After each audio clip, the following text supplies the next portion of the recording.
Bah, ça bien de GTV, bon dimanche. C'est dimanche le 13 décembre. Tout ça devant l'église Béni de Dieu. Dans ce moment, on a 4 au message comme on a Ernest. Mais tu es quand même Tokutana, Mossène Nzambe, l'évangéliste Ernest Mongu.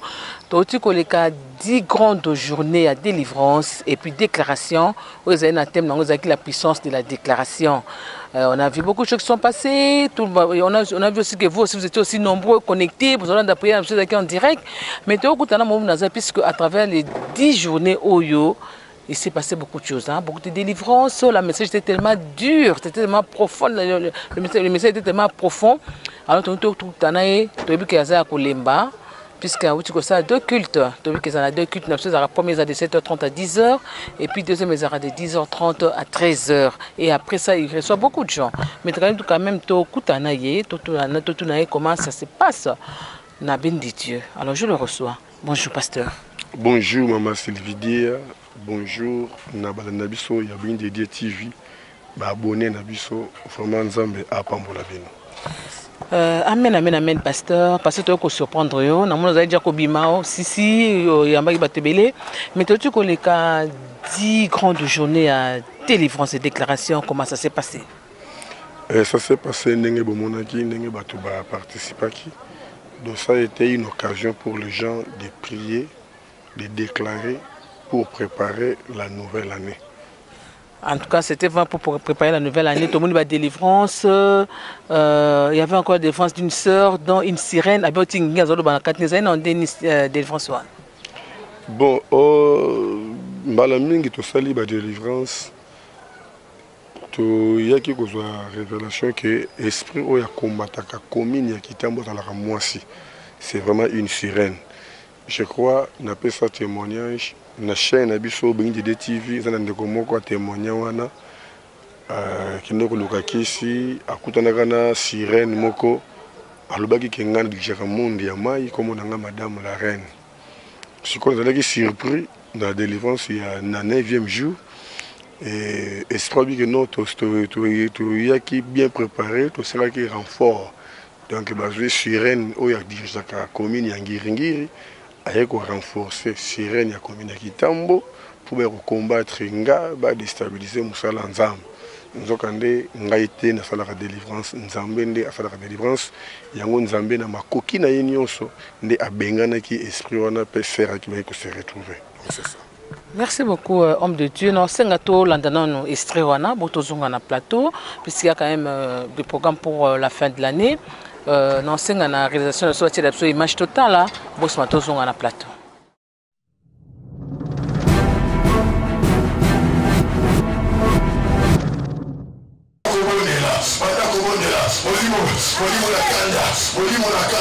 La résistance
Jésus-Christ n'a pas comme Seigneur et Sauveur.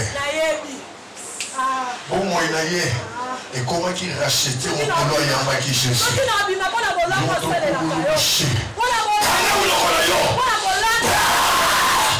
Afin que le pouvoir qui m'a été conféré, la personne la conquête de ce au nom de Jésus, la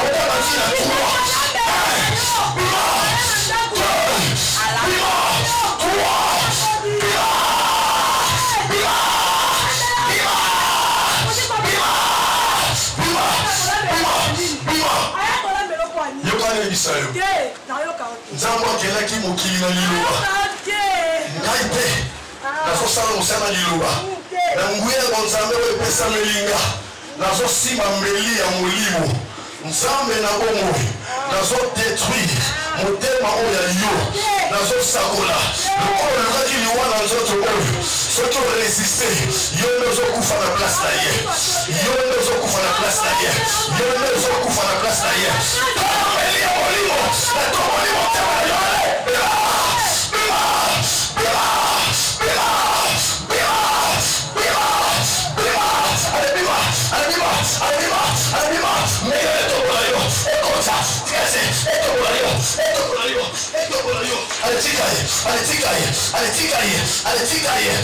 Allez, essayez de sacoler des balles là, yo.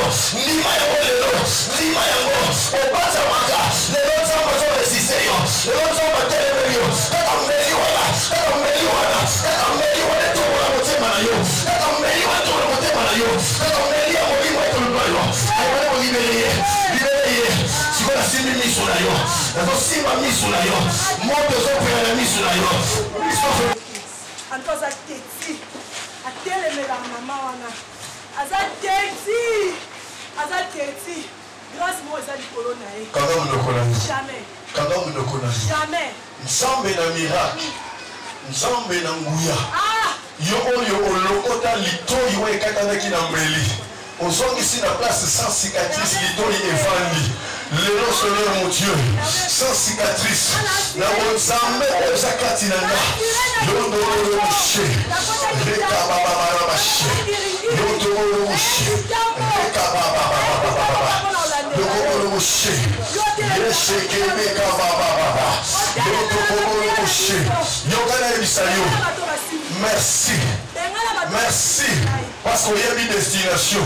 Il y a une source. Il y a une provenance. Sirène savant de Kanamai. Sirène savant de Kanamai. Sirène avant de Kanamai. Yokana Yabisayo. Nabekani na komba Ernest Mongo. Naza motina mina nzambe. Pour la délivrance ya libota na ye. Nazo résister yo. Na yebi date okota na nzoto oyo teto o tike libre. Seigneur ni osako ya départ na yo. Na kombo na Yesu Masia. Yo le moshe. Kana moloko na yo. Avec le pouvoir qui m'a été conféré. Dans le mot qu'on a maladie alliance. Dans le mot qu'on a dans l'alliance dans maladie sanga. Dans l'alliance dans maladie sanga. Na misu, na solo, ezokende. Na misu, na solo, ezokende. Dans le mot qu'on a dans le mot qu'on a dans le mot qu'on a kati na kondima. Na bongo libende na moto. Na so simba yo. Ale kamata, ale kamata, ale kamata. Eto na misu. Pico na sola yo, moto ane kota,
Merci Jésus.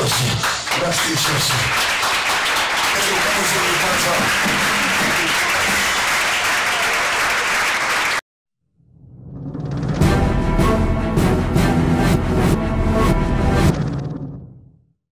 Merci beaucoup, Banapsa de Dieu TV, tout dans l'image, dans ce moment. Non, comment vous avez vu comment est-ce que ça s'est passé, comment est-ce que la soeur a été délivrée dans Sirène, avec qui vraiment un renfort. Il y a problème à exterminer pasteur. C'est ça, c'est ça sa mission. Mais tellement qu'ils sont dit effort, vous avez vu comment la Sirène est partie. Dadi, tu continues sous ce peut-être ce qui est un autre programme dans Mikolo Zoya. Oui, il y a un autre programme de sacrifice. Oh, tout à l'heure, déjà lobby lundi, il y a les 15, je crois, demain sur le 15 les 14.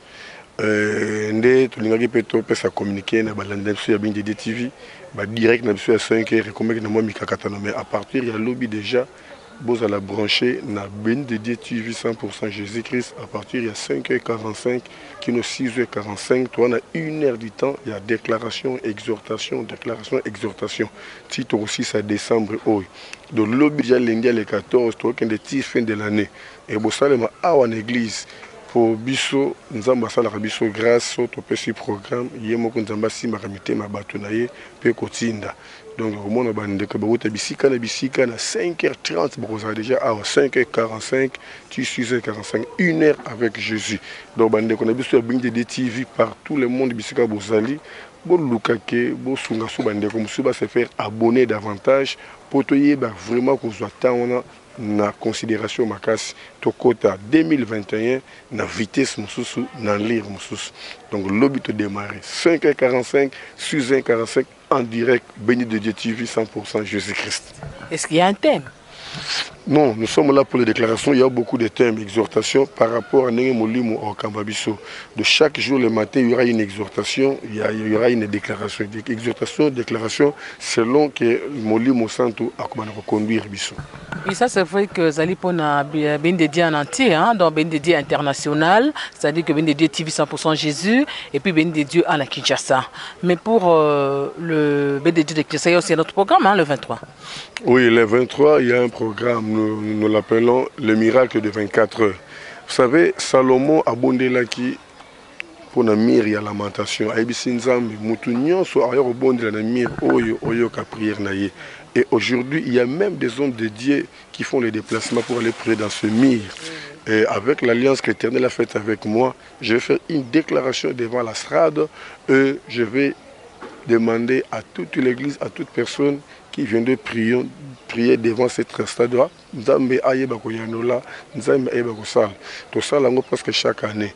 Donc nakozala na mabondeli wana, nakolala wana, nakolelela Nzambe wana, ayoka losambo ya batu nyonso ba ko se présenter liboso na ye. Et comme na 0h tu 23h59. Donc bande ko nyonso ya Bindi de TV o baza vraiment fidèle. Journée wana bango boluka peta na bango bakobondela Nzambe na bango ponga pe na kobonda pona bande ko nyonso Bindi de TV o banda so na be mission que journée wana eza journée moko ya prière mutna muta luka era lingi avana 1 heure de temps na Nzambe na ye et je crois que Nzambe ko yanola.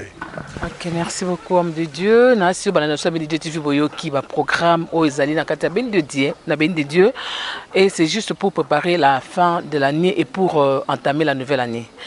Mais pour le 31, il y a quelque chose? Oui, le 31, il y a le réveillon, il y a eu une veille de prière qui commencera à partir de 22h juste. On peut faire un témoignage pendant toute l'année. On va chanter, on va adorer, on va louer, on va faire des prières, de déclarations et déclarer pour la nouvelle année qui va commencer. Donc je ne sais pas. Il y a aussi des fidèles dans Zela, il y a bien des TV au Pnabanda Bisso, Bazar, on a 4 na programme na Bisso. Alors Bisso a topé sa action de grâce et Panzambe, qui Timoko, qui tu as rouge wana, Baobara Nambongo, Baopé sa taba oya plastique wana, et puis Moutounier sa rebongi sa cadeau, il y a pasteur. Même vous qui êtes à l'étranger, vous me suivez quand même dans mes interventions, mes interviews. Donc c'est vraiment un cadeau de reconnaissance. Donc on a travaillé ensemble avec vous depuis le confinement jusqu'à aujourd'hui. Dans l'Emba quitté, malgré l'accident, Bakou, Banini, je me forçais aussi à des déplacements. J'ai payé de mégas, tout ce qu'il fallait, tout ça. Alors c'est maintenant qu'on reconnaît un peu Moussa Lanzambe, Oya Tungi Samaki, Oya Bundaki, Oya Sungaki Pebiso. Ce qui pose un cadeau au côté de la Moussa Lanzambe, je crois que ce n'est pas un péché. Non, c'est même biblique. Ah oui, c'est vraiment biblique. Merci beaucoup, homme de Dieu. Banassobi de Dieu TV dans ce programme. Ngalo non senga na binoka que vous s'abonnez massivement. Oui, merci d'abord pour les abonnés, puisque nous abonnés à Komata, vous vous abonnez massivement. Et puis vous qui avez des familles ici à Kinshasa, pourquoi vous avez une matinale le 14, la fin de l'année, et puis après on soit le 23, on doit prier toute la journée, et puis le 31, pourquoi ne pas leur dire de venir? Vraiment, vous bénéficiez de la grâce de l'homme de Dieu, pourquoi pas votre famille aussi? Pour ce soit votre famille, vous avez délivré, vous avez délivré totalement la bangote. Mais tout comme vous avez entretien sur un homme de Dieu, tout ce qu'il a un mot à dire ou bien une prière. Hein? Non, je n'ai pas un mot à dire. Zamba Pambola, fidèle de Dieu. Au lieu que Baza se faire abonner ralentir. Donc, abonner na biso Baza na ralenti moko makasi. Bon, c'est normal, hein? Vous savez, tout le monde a une chaîne, une suite, une biso. Tu as un appel, on a bengeli biso message quand on a pesi biso ya repentance, ya kolendi sabato, kobonde la pona bato.